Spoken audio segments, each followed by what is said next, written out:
تو انہوں نے محبت سے کچھ باتیں کی. ان میں بات عجیب و غریب کی. انہوں نے کہا بیٹا میں 50-60 سال سے یہاں رہتا ہوں, روزے پہ پڑا رہتا ہوں, صفا پہ رہتا ہوں, سلام بھی پڑھتا ہوں, اللہ کا کرم ہے. کشف و کرامات والے تھے. کشف بھی ہوتا ہے کرامت. الکرامات الاولیاء حق.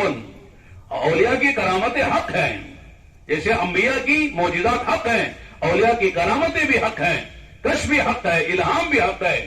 وہ کہنے لگے بیٹا یہاں ساری دنیا سلام پڑھنے آتی ہے. اللہ کے نبی صلی اللہ علیہ وسلم سلام کا جواب دے. حدیث میں آتا ہے میرا کوئی بھی امتی دنیا میں کہیں سلام پڑھتا ہے تو اللہ کے فرشتے متعین وہ سلام مجھے پہنچاتے ہیں, اور جو سلام یہاں آ کے پڑھتا ہے اس کو میں براہ راست سنتا ہوں اور جواب دیتا ہوں. انہوں نے کہا اللہ کے نبی بہت سے لوگوں کا سلام کا جواب دیتے ہیں, لیکن بہت سے لوگوں کا سلام کا جواب نہیں دے کے سلام چہرہ پھیر لیتے ہیں. کہا کیوں پھیر لیتے ہیں؟ وہ تو یوں کہتے ہیں میرے امتی سلام پڑھنے آیا ہے, لیکن تو نے میرا چہرہ بھی نہیں بنایا, مجھ سے محبت پہ سلام پڑھنے کے لیے آ گیا ہے. مجھے جو یہ میرا چہرہ بھی اچھا نہیں لگا, میرا چہرہ بھی تو نے نہیں بنایا, اور تو مجھے سلام پڑھنے کے لیے آیا, لہذا بھی تیرا سلام کا جواب دوں تو کیسے دوں. میرے دوستو آج مسلمان کہتا نبی سے محبت ہے, لیکن نبی کا چہرہ بنانے مسلمان تیار نہیں ہے. کہتا سنت ہی تو ہے مولانا, چلتا ہے, یہ سنت ہی تو ہے. ہمارے استاد کہتے تھے سنت کے بغیر دین کہاں مکمل ہوتا ہے. آپ وضو کریں گے, وضو میں 4 فرض ہیں اور 13 سنتیں ہیں. سنتوں کے بغیر وضو کی تکمیل نہیں ہوتی ہے, وضو کا کمال پیدا نہیں ہوتا ہے. نماز میں 14 فرائض ہیں شرائط اور ارکان کے اعتبار سے, اور سنتیں 12 سنتیں ہیں نماز میں. اگر 12 سنتوں کو نماز سے نکال دو آپ کی نماز خوشخوشی ہو جائے گی. میرے دوستو ہر چیز میں سنتیں آقا کی سنتیں ہیں. لہذا جو لوگ کہتے ہیں سنت ہی تو ہے, سنت ہی تو ہے کہہ کے چھوڑتے ہیں, ان کی مثال دے کے ہمارے استاد بیان کرتے تھے. ہمارے ملک میں ہمارے غیر مسلم بھائی اپنے ہاتھوں میں شیر گداتے ہیں, شیر اپنے سوئی مار کر شیر بناتے ہیں اور اس میں رنگ بھرتے ہیں, اور وہ شیر ہاتھ میں ہمیشہ کے لیے شیر بن جاتا ہے, مٹتا نہیں ہے وہ. اس لیے کہ سوئی مار کر گود کر, جیسے ہماری مستورات یہ کان چھیدتی ہیں وہاں ماشاءاللہ یعنی وہاں زیور ڈال لیتی, ناک میں روشن کر کے وہاں تارا ڈال لیتی ہے. تو یہ فیشن ہے, یہ ضرورت یعنی خوبصورتی کے لیے کرتے ہیں. ایسا ہی ہمارے بھائی کرتے, اپنے ہاتھوں میں گدوا کر سوئی سے شیر بناتے ہیں. چنانچہ ایک آدمی نے دیکھا ایک آدمی کے ہاتھ میں شیر اچھا لگ رہا ہے. چنانچہ انہوں نے کہا کون شیر بناتا ہے, بڑا اچھا شیر بنایا. کہا فلاں آدمی بناتا ہے. چنانچہ اس کے پاس کہہ گیا کہ بھائی فلاں تم شیر بناتے ہو, فلاں کے ہاتھ میں بڑا اچھا لگا مجھے, میرے ہاتھ میں شیر بنا دے. کہا بنا تو میرا پیسہ ہی ہے, اتنے پیسے ہو گئے. چنانچہ وہ پیسے لے کر شیر بنانے کے لیے سوئی لے کر جب مارنے لگا تو ظاہر ہے کہ سوئی مارنے سے مزہ آتا ہے نا, تکلیف تو ہوتی ہے. ارے کیا بنا رہے؟ کہا کیا بنا رہے؟ شیر کی ٹانگیں بنا رہا ہوں. ارے یار چھوڑ دے, شیر ٹانگوں کے بغیر بھی تو ہو سکتا ہے, جنگل میں تھوڑی دیر چلنا ہے, ٹانگیں چھوڑ دی. اب جب پھر مارو تو کیا بنا رہے؟ کہ شیر کی آنکھیں بنا رہا ہوں. کہ بغیر آنکھیں بھی تو شیر ہو سکتا ہے, چھوڑ دے یار, اسے دیکھنا تھوڑی ہے. آنکھیں چھوڑ دی, پھر ماری سوئی. کہا کیا بنا رہے؟ کہا شیر کی دم بنا رہا ہوں, پیچھے سے آ رہا ہوں. دم کے بغیر بھی چھوڑ دے یار, شیر کے بغیر دم کے بھی تو شیر ہو سکتا ہے, اسے مکھیاں تھوڑی اڑانا ہے. وہ بھی چھوڑ دیا. پھر مارا تو کیا بنا رہے؟ کہ شیر کا پیٹ بنا رہا ہوں. پھر کہا چھوڑ دے, پھر مارا, کیا بنا رہے؟ پیٹ بنا رہا ہوں. جہاں مارے تھے چھوڑ دے, اس کے بغیر شیر بنا دے, اس کے بغیر شیر بنا دے. ہم سب جانتے ہیں وہ شیر کیا شیر ہے جس کی ٹانگیں بھی نہیں ہے, دم بھی نہیں ہے, آنکھ بھی نہیں ہے, پیٹ بھی نہیں ہے, پیٹ بھی نہیں ہے. کیسا شیر بنے گا؟ ان سارے مجمع کا نام تو شیر ہوتا ہے. میرے دوستو آج مسلمان یہی کہتا ہے یہ داڑھی کی سنت ہے, یہ لباس کی سنت ہے, یہ شادی کی سنت ہے, یہ فلاں سنت ہے. چھوڑو مولانا, سب چھوڑو. اس سب کے بغیر ہم مسلمان ہیں, اس کے بغیر ہم اللہ کے نبی کے عاشق ہیں, آپ سے محبت کرنے والے ہیں. کیسا مسلمان ہے کہ نبی کی یہ سنت بھی نہیں چاہیے, وہ سنت بھی نہیں چاہیے, اور نبی کا عاشق بنا ہوا ہے. تو آج میرے دوستو اللہ کے پیارے نبی صلی اللہ علیہ وسلم نے فرمایا, کیا فرمایا؟ کل امتی يدخلون الجنہ الا من ابا. قیل من ابا یا رسول اللہ؟ قال من اطاعنی دخل الجنہ ومن عصانی فقد ابا. میری امت کا ہر فرد جنت میں جائے گا سوائے اس کے جو انکار کر دے. صحابہ نے پوچھا اللہ کے نبی انکار جنت میں جانے سے کون مسلمان کرے گا؟ جنت کو جو جانے گا وہ چاہے گا ابھی مروں جنت پہ چلا جاؤں, اس لیے کہ دنیا میں جوانی کے ساتھ بڑھاپا ہے، صحت کے ساتھ بیماری ہے، اور یہاں راحت کے ساتھ مصیبت ہے، اور یہاں زندگی کے ساتھ موت ہے۔ جنت پہ جوانی ہے، بڑھاپا نہیں ہے، جنت پہ صحت ہے، بیماری نہیں ہے، جنت پہ راحتیں پریشانیاں نہیں ہیں، جنت پہ زندگی ہے، موت نہیں ہے، جنت پہ اللہ کا دیدار ہے، حور و غلمان ہے، ساری منچاہی جی چاہی خواہشیں پوری کی جائیں گی۔ کون جنت پہ نہیں جانا چاہتا؟ تو کہا اللہ کے نبی کون انکار کرے گا جنت میں جانے سے؟ آپ نے فرمایا من اطاعنی دخل الجنہ ومن عصانی فقد ابا، جس نے میری اطاعت کی وہ جائے گا جنت میں، اور جو میری اطاعت سے گریز کرے گا، انکار کرے گا، وہ خود ہی جنت میں جانے سے انکار کر رہا ہے۔ معلوم یہ ہوا جنت میں جانے کے جتنے راستے تھے ہمارے نبی کے آمد سے پہلے، آج وہ سارے راستے بند ہو گئے ہیں۔ صرف ایک راستہ جنت میں جانے کا ہے، وہ محمد عربی صلی اللہ علیہ وسلم کا راستہ ہے۔ وہ راستہ چھوڑ کر آپ یہودیت کے راستے پہ چلیں، نصرانیت کے راستے پہ چلیں، یا کسی اور نبی کی شریعت پر چلیں، آدمی جنت پہ جا نہیں سکتا ہے۔ حضرت عمر رضی اللہ عنہ تورات کا نسخہ پڑھ رہے تھے، اور اتنے میں اللہ کے نبی تشریف لائے۔ عمر حضرت ابوبکر بھی ساتھ ہیں، پوچھا عمر کیا پڑھ رہے ہو؟ اللہ کے نبی تورات کا ایک نسخہ مل گیا ہے، اسے دیکھ رہا تھا، کوئی اچھی بات ہو تو لے لی جائے۔ اللہ کی نگاہ بند کرو، ختم کرو، رکھ دو اسے۔ اور آگے عجیب بات فرمائی، سنو لو کان موسیٰ حیا لما وسع الا اتباعی، اگر میرے زمانے میں ولو بالفرض حضرت موسیٰ دنیا میں زندہ ہو کر آ جائیں، ان کو بھی میری شریعت پر چلنا پڑے گا۔ وہ تورات پہ نہیں چل سکتے، وہ اپنی شریعت پر نہیں چل سکتے۔ عیسیٰ علیہ السلام بھی آخری زمانے میں دنیا میں آئیں گے، ان کا نزول آسمانوں سے ہوگا، لیکن وہ انجیل پر نہیں چلیں گے، اپنی شریعت پر نہیں چلیں گے، وہ بھی ہمارے نبی کی شریعت پر چلیں گے۔ میرے دوستو، نبی کی شریعت کو چھوڑ کر آدمی کہیں بھی چلا جائے کامیاب نہیں ہو سکتا، نہ دنیا میں کامیاب ہو سکتا ہے، نہ آخرت میں کامیاب ہو سکتا ہے۔ جب نبیوں کی شریعت پر چلے گا، پچھلے نبیوں کی کامیاب نہیں ہوگا، تو اللہ اور اس کے رسول کے دشمنوں کے طریقے پر چلے گا تو کیسے کامیاب ہوگا؟ آج مسلمان نام تو نبی کا لیتا ہے، محبت بھی کرتا ہے، جلسے بھی منعقد کرتا ہے، بہت اچھی بات ہے۔ آپ کی ولادت کا مہینہ مبارک مہینہ ہے، آپ کے آمد کریم مبارک دن ہے۔ میرے دوستو، یہ ساری چیزیں اپنی جگہ ہیں، لیکن اس کا مطلب یہ ہے کہ اللہ کے نبی نے جو ہمیں دین دیا ہے، جو طریقہ دیا ہے، جو اسوہ دیا، جو قدوہ دیا ہے، وہ ہمارے لیے اصل ہے۔ اللہ نے اسی کو فرمایا لقد کان لکم فی رسول اللہ اسوۃ حسنہ لمن کان یرجو اللہ والیوم الآخر وذکر اللہ کثیرا۔ اللہ کے نبی علیہ السلام کی زندگی میں تمہارے لیے بہترین عملی نمونہ، اسوہ کہتے ہیں عملی نمونے کو۔ اللہ کے نبی صلی اللہ علیہ وسلم نے صرف زبان سے نہیں کہا یہ کرو یہ کرو یہ کرو، بلکہ کر کے دکھایا، نماز پڑھ کے دکھائی، حج کر کے دکھایا، وضو غسل کر کے بتایا، بیویوں کے ساتھ کیسے رہنا، بچوں کے ساتھ کیسے رہنا، اپنوں کے ساتھ کیسے رہنا، پڑھائی کے ساتھ کیسے رہنا، آدمی فقر و فاقے میں کیسے رہے گا، مالداری میں کیسے، سفر میں کیسے رہے، حضر میں کیسے رہے، بیماری میں کیسے رہے، ساری چیزیں آپ نے برت کر دکھائی۔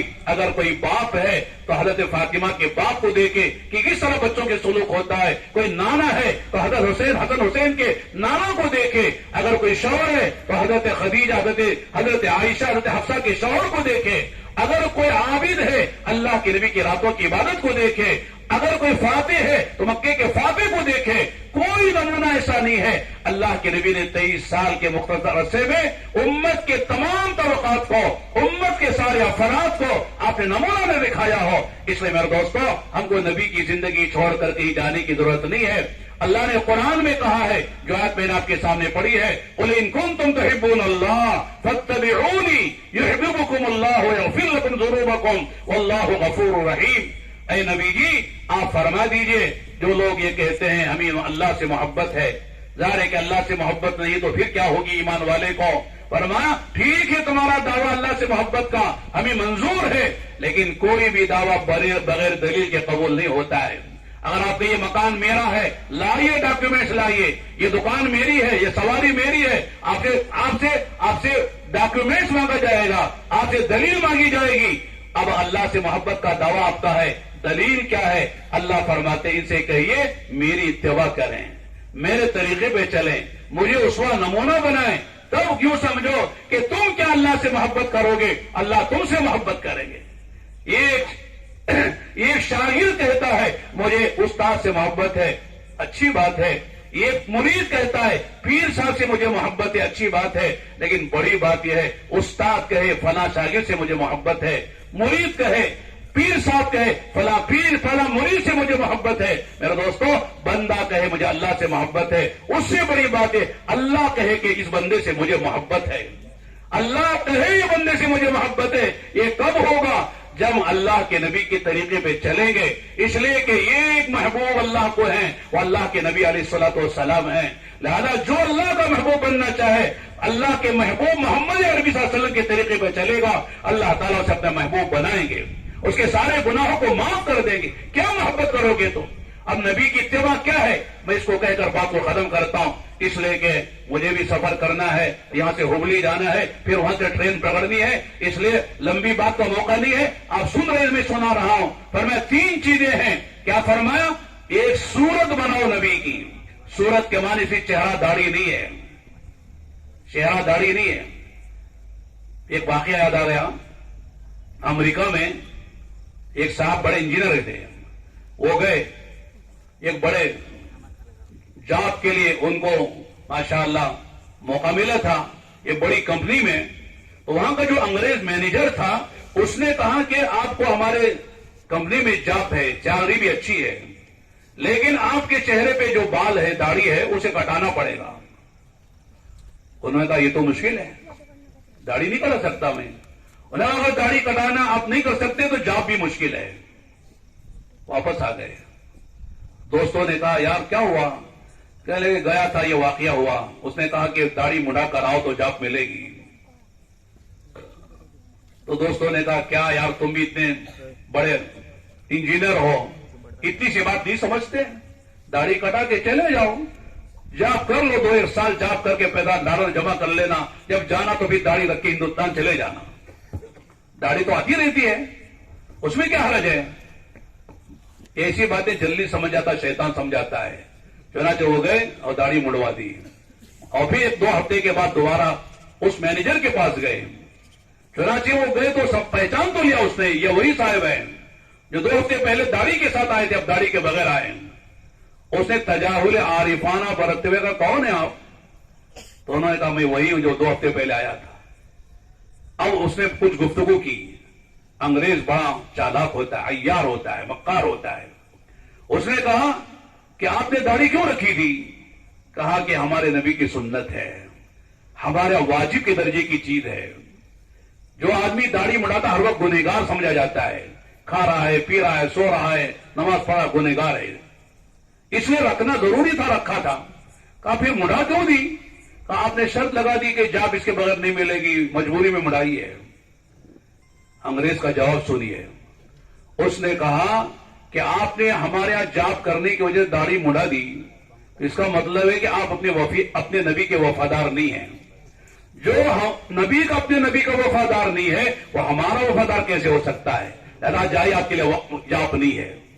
خسرت دنیا والآخرہ، نہ خدا ہی ملا نہ وصال صنم، نہ ادھر کے رہے نہ ادھر کے رہے. میرے دوستوں صورت کے معنی صرف داڑھی نہیں ہے، بلکہ ظاہر میں جو نظر آتا ہے اس میں دیکھو میرے نبی کا شادی کا طریقہ کیا تھا، غم کا طریقہ کیا تھا، کھاتے کیسے تھے، سوتے کیسے تھے، بات کیسے کرتے تھے، خوشی کیسے مناتے تھے، لباس کیسے پہنتے تھے. یہ ساری چیزیں صورت میں آتی ہیں. اسے جو نظر آتا ہے آنکھوں سے اسے اپناؤ. یہ ہے نبی سے محبت کی بات، نبی کی اطاعت کی بات. میں اس میں تفصیل میں نہیں جاتا. اور دوسرا سیرت ہے. سیرت کے معنی نبی کی صفات ہیں. ان صفات میں سے ایک حدیث کو ذکر کرتا ہوں میں جو ہماری آج کی بڑی ضرورت ہے. آقا نے فرمایا سل من قطعک واعف عمن ظلمک واعط من حرمک واحسن الی من اساء الیک. علماء لکھا ہے اگر یہ چھوٹی سی حدیث جس میں 4 باتیں آقا نے فرمائی ہیں، اگر آقا کا ماننے والا اگر یہ 4 باتوں کو زندگی میں لے آئے تو انشاءاللہ ہمارے گھروں کے خاندانی جھگڑے، گھروں کے جھگڑے، مسجدوں کے جھگڑے، کمیٹیوں کے جھگڑے، جماعتوں کے جھگڑے اور محلوں کے سارے ختم ہو جائیں گے اگر یہ 4 باتوں میں امت آ جائے، افراد آ جائے. کیا فرمایا؟ سل من قطعک، جو تم سے کٹے اسے جڑ جاؤ. خاندان میں رشتے ناطے ٹوٹے ہوئے ہیں، ہم نمازی ہیں، تبلیغی ہیں، پتہ نہیں کیا کیا ہم لوگ ہیں، لیکن رشتے ناطے ہمارے ٹوٹے ہوئے ہیں. خالہ سے رشتہ ٹوٹا ہوا، پھوپھی سے رشتہ ٹوٹا ہوا، ماموں چچا تایا سے رشتے ٹوٹے ہوئے، اپنے داماد سے رشتے ٹوٹے ہوئے ہیں، یہاں تک کہ اولاد سے رشتے ٹوٹے ہوئے ہیں. فرمایا جو تم سے کٹے اسے جوڑو. جوڑنے والوں سے جڑنا کمال نہیں ہے، ٹوٹنے والوں سے جڑنا کمال کی بات ہے. جو تمہیں سلام نہ کر اس کو سلام کرو، جو تمہارے گھر نہ اس کے گھر میں جاؤ. آج ہمارا حال کیا ہے؟ تھوڑی سی بھی رنجش ہو جاتی ہے، ایسے بیگانہ اور ایسے اجنبی ایسے دشمن بن جاتے ہیں، زبان سے بھی نکل جاتا ہے تو میرے جنازے میں نہیں، میں تیرے جنازے میں نہیں، تو میری شادی میں نہیں، میں تیری شادی میں نہیں، تو میرا منہ نہیں دیکھنا، میں تیرا منہ نہیں دیکھتا. اللہ اکبر. یہ نبی کے ماننے والے لوگ ہیں. اللہ کے نبی نے کہا سل من قطع کا، جو کٹے اسے جوڑو. آگے فرمایا واعف عمن ظلم کا، جو تم کو ظلم کرے اسے معاف کرو. بدلہ لینا بڑی بات نہیں ہے، معاف کرنا بڑی بات ہے. آقا نے فرمایا ما زاد اللہ بعفو الا عزا، جو آدمی معاف کرتا ہے فرمایا اللہ اس معاف کرنے والے کی عزت ہی میں اضافہ کرتے ہیں. ہم سمجھتے ہیں معاف کریں گے ناک نیچی ہو جائے گی، ناک کٹ جائے گی، ہمارا مقام گر جائے گا. معاف کر کے دیکھو مقام کتنا بلند ہوتا ہے. معاف کرنے کے بعد ذرا ناک پہ ہاتھ پھیر کے دیکھو ناک کٹی کہ نہیں کٹی ہے، خون نکل رہا ہے کہ نہیں نکل رہا ہے. خاموں کا لوگوں کو دھوکہ ہوتا ہے، معاف کرے تو ناک کٹ جائے گی. ایسا نہیں ہے. آقا نے کہا معاف کرو، وہ من ظلم کا واتی من حرم کا، جو تمہارا حق نہیں دیتا ہے اس کا حق دے دو. ایک حدیث بیچ میں سناتا ہوں. آقا نے فرمایا اگر دو بھائی دو مسلمانوں کا جھگڑا ہے زمین کا، ایک مکان یا دکان کا، لیکن ایک حق پر ہے ایک نہ حق پر ہے. جو حق پر ہے وہ سوچتا ہے بھئی کون لڑے، کون کچہری جائے، کون کورٹ میں جائے، کون مسلمان کو ذلیل کرے، کون جھگڑا کرے، چلو معاف کر دیتے ہیں، چلو اللہ کے لیے معاف کر دیتے، حق نہیں لیں گے اپنا. آقا نے فرمایا جو لڑائی جھگڑے سے بچنے کے لیے حق پر ہوتے ہوئے اگر اپنا حق معاف کر دیتا ہے، آقا نے فرمایا وہ سن لے میری طرف سے کہ جنت میں محل دلانا میری ذمہ داری ہے. جنت میں محل لے لو مجھ سے، چھوٹا سا گھر تمہارا، چھوٹا سا مکان، چھوٹی سی دکان، ایک باری زمین معاف کر دو، تھوڑا سا قرضہ ہے معاف کر دو، لو بشارت میرے سے، ضمانت میں دیتا ہوں. کوئی دنیا کا وزیر نہیں دے رہا ہے، کوئی سی ایم پی ایم نہیں دے رہا ہے، کوئی مالدار نہیں دے رہا ہے. اللہ کے نبی ضمانت دے رہے ہیں کہ میں ضمانت لیتا ہوں اللہ سے محل دلانے کا بیچ محل میں، بیچ جنت میں. اگر مسلمان کو یقین ہو جھگڑا ہوگا. بھئی کیا ہے دنیا؟ لو کانت الدنیا تعدل عند اللہ جناح بعوضہ ما سقى کافر منها شربۃ ماء. یہ ساری دنیا کی قیمت خدا کی نگاہوں میں ایک مچھر کے پر کے برابر ہوتی. اللہ پاک کسی بے ایمان کو ایک گھونٹ پانی پینے کو نہ دیتے. کیا ہے قیمت دنیا کی تو اللہ اور اس کے رسول کی نگاہوں میں جس پر لڑ رہا ہے آدمی. واقعی من حرم کا، جو تمہارا حق نہیں دیتا اس کا حق دے دو. یہ نہ کو تو نہیں دیتا میں بھی نہیں دیتا. ٹھیک ہے تو نہیں دے رہا تیرا مسئلہ ہے، مجھے تو دینا ہے، اللہ کے حساب مجھے دینا ہے. آخری بات کیا فرمائی؟ واحسن الی من اساء الیک، جو تمہارا برا چاہتا ہے تم اس کا بھلا چاہو.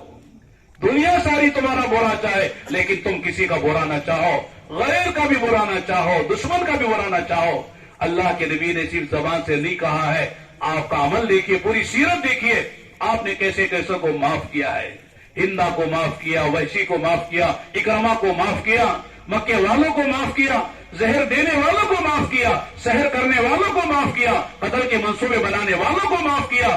اور اللہ کے نبی علیہ السلام کی محبوب بیوی عائشہ صدیقہ بنت صدیق، ان پر تہمت لگانے والا منافقوں کا سردار رئیس المنافقین عبداللہ بن ابی بن سلول، جس نے اللہ کے نبی کو کتنا نقصان پہنچایا، کتنی تکلیف پہنچائی، حضرت عائشہ پہ تہمت لگانے میں سب سے پیش تھا. لیکن جب مرا ہے ان کے بیٹے عبداللہ وہ آئے، کہنے لگے اللہ کے نبی میرا باپ یقیناً اس نے آپ کو بڑی تکلیفیں پہنچائی ہیں، میں جانتا ہوں منافقوں کا سردار تھا، لیکن میرا باپ ہے، اس کا بیٹا ہوں، میری تمنا ہے آپ اپنی چادر مبارک اس کی کفن کے لیے دے دیں اور آپ خود تشریف لا کر اس کی نماز جنازہ پڑھائیں.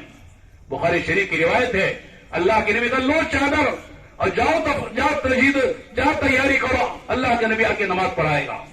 چنانچہ چادر بھی دے دی اور جا کے نماز پڑھانے کے لیے کھڑے ہو گئے. حضرت عمر نے کہا اللہ کے نبی کس کی نماز جنازہ پڑھا رہے ہیں؟ منافقوں کا سردار ہے، کتنا نقصان پہنچایا آپ کو، موقع سے آپ کو پریشان کر رہا تھا، آج مرا ہے مرنے دو، جانو دے جہنم میں، اس کی نماز جنازہ پڑھائیں گے. عائشہ کی غیرت کیا کہے گی، صدیق اکبر کی غیرت کیا کہے. اللہ کے نبی نے ایک نہیں سنی، نماز جنازہ پڑھائی. پڑھانے کے بعد اللہ نے آیتیں اتاری، اے نبی آئندہ سے کسی منافق کی نماز جنازہ نہ پڑھائیے. حضرت عمر کو بلایا, کہا عمر اللہ نے تمہاری رائے کے مطابق قرآن اتار کر مجھے منع کیا ہے, لیکن میرے دل کی حال سنو. اللہ نے کہا کہ 70 مرتبہ استغفار کرو تو معاف نہیں کریں گے. میرے دل کی یہ ہے اگر اللہ تعالیٰ 70 پر 1 مرتبہ استغفار کرنے سے اس کی مغفرت ہو جاتی تو میں 70 پر 1 بار استغفار کر دیتا تاکہ یہ بھی جنت پہ چلا جائے. یہ ہے نبی کی شان, یہ ہے نبی کا ضرب, یہ ہے نبی کے اخلاق. انک لعلی خلق عظیم. آج میرے دوستو نبی کا نام لینے والے تھوڑی سی دشمنی ہو جاتی ہے, زندگی میں دشمنی چلتی رہتی ہے. یہ سیرت کے جلسے کا پیغام ہے. نبی کی صورت کو اپناؤ, نبی کی سیرت کو اپناؤ, اور آخری بات ہے نبی کا سریرہ اپناؤ. نبی کا سریرہ کیا ہے؟ نبی کے سینے کا غم تھا دنیا میں کوئی انسان جہنم میں نہ جائے, ہر انسان جنت میں جائے, ایمان والا بن کر, مسلمان مومن بن کر, اس کے آخرت بن جائے, برزخ بن جائے, میدان سے گزر جائے, پلسرا سے گزر جائے, اور جنت میں بلا حساب چلے جائے. اللہ کا دیدار اسے نصیب ہو جائے, اللہ کی مغفرت اسے مل جائے, جہنم سے بچ جائے. یہ نبی کے اندر کا درد و فکر تھا. آج مسلمان صرف اپنے معاش کے لیے جیتا ہے, کاروبار کے لیے جیتا ہے, اپنی دنیا کے لیے جیتا ہے, اپنے بچوں کے لیے جیتا ہے, اپنی بیوی کے لیے جیتا ہے. دنیا جو بھی ہو جائے, کوئی نماز پڑھتا ہے نہیں پڑھتا ہے, کوئی سنت پہ چلتا کہ نہیں چلتا ہے, کوئی دین پر آ رہا ہے کہ نہیں آ رہا ہے, کوئی پرواہ نہیں ہے. بس جاؤ, کھاؤ پیو, موج کرو, مزے کرو.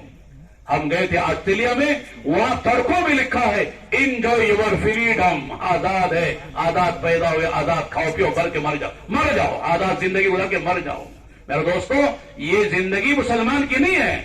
اللہ کے رسول ایک آدمی کے لیے تڑپتے تھے. ایک یہودی کا بچہ آپ کی خدمت کرتا تھا, لکھا ہے کتابوں میں, چند دن نظر نہیں, آپ نے پوچھا وہ کہاں نظر نہیں آتا ہے, لگتا ہے کہ بیمار ہے, آپ اس کی عیادت کے لے گئے. آج ماں بیمار ہے, بیٹا جاتا کم ہے, باپ بیمار ہے, بیٹے کو فرصت نہیں ہے. یہودی کا بچہ بیمار ہے, آپ اس کی عیادت کے لیے گئے تو دیکھا وہ شاید آخری وقت ہے اس کا, دنیا سے جانے والا ہے. آپ نے کہا یا غلام قل لا الہ الا اللہ, بیٹا کہو لا الہ الا اللہ, کہو کلمہ پڑھ لو. بیٹے نے باپ کو دیکھا جو یہودی تھا, جو کھڑا ہوا تھا سراہنے, اس نے سوالیہ نگاہوں سے دیکھا کہ باپ کیا کہتا ہے. اللہ نے باپ کے دل میں بھی ڈالا, اس نے کہا اطیع ابو القاسم صلی اللہ علیہ وسلم, ابو القاسم کی بات مان لے, پڑھ لے کلمہ.